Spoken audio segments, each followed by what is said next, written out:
And I came home one day on a blistering hot summer day. And all I could think about when I blasted in the front door was, I've got to have some ice water. So I went to the freezer, and this is in the non-frost free days. So use ice pick to break into the freezer, open it up, and there was this plastic bag in there with what looked like a green brick in it. And I took it, yeah, somebody knows what it is. I took it out and I looked at it, and it was, in fact, a kilo of what we used to call Georgetown tobacco. Seeds, stems, leaves, and buds of pure 1970s cannabis sativa. And I blew up. And I took the bag into the bathroom, and I proceeded to break up the brick and give it a burial at sea. A little bit of time. And shortly after I was through, I went into the kitchen and started fixing dinner. Well, Jim comes in the door, and he's also hot, and he's ready for a little something to brighten up his day, and he opens up the freezer. And there's silence. And he turned around to me and he said, "Where is it?" What? You know what I mean. Oh, it's somewhere in the sewer system at this point. What? I said, well, I flushed it. You did what? And he turned around, and now, mind you, this guy was 6'4", weighed about 250 pounds, and he pulled his fist back. Note to gentlemen in the room, never threaten to attack a woman in her own kitchen.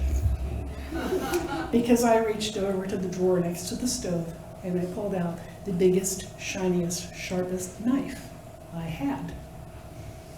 And I looked him in the eye and said, "You better knock me out, because if I can get up, I will hurt you like you have never been hurt before."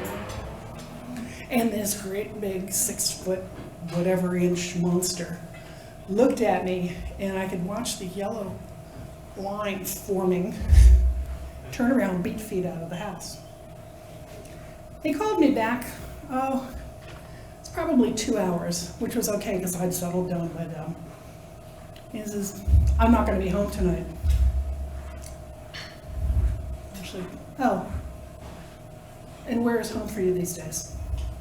Well, what do you mean? I said, "You don't live here anymore. I want you to come and get your shit, and I don't care where you take it. Why don't you move back into the apartment that I can see from the bedroom window, and then I'll know where you are?" Long silence. Well, what do you mean? Am I using words that are too long for you? You don't live here anymore. I want you to come and get your stuff. Because if you don't come and get it, it will be waiting for you at the free store down by the dumpster in a week.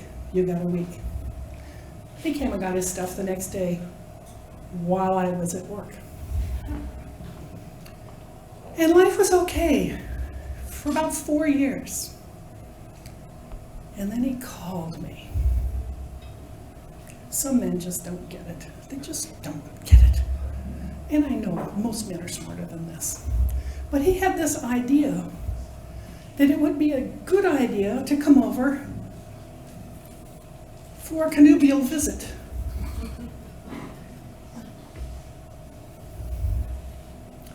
"Oh, you want to come visit? I don't think that would be a good idea, but you know I was just thinking about you." "Oh yeah?" "Yeah, the toilet backed up, and I remembered that I helped you learn how to fix a toilet, and that's just, you were the first thing that came to mind when this stuff came gushing out of the toilet." God, Aaron, you are such a bitch. All right, you don't know the half of it. Jim, everything I am today, I owe to you. Thanks a lot. And don't call back.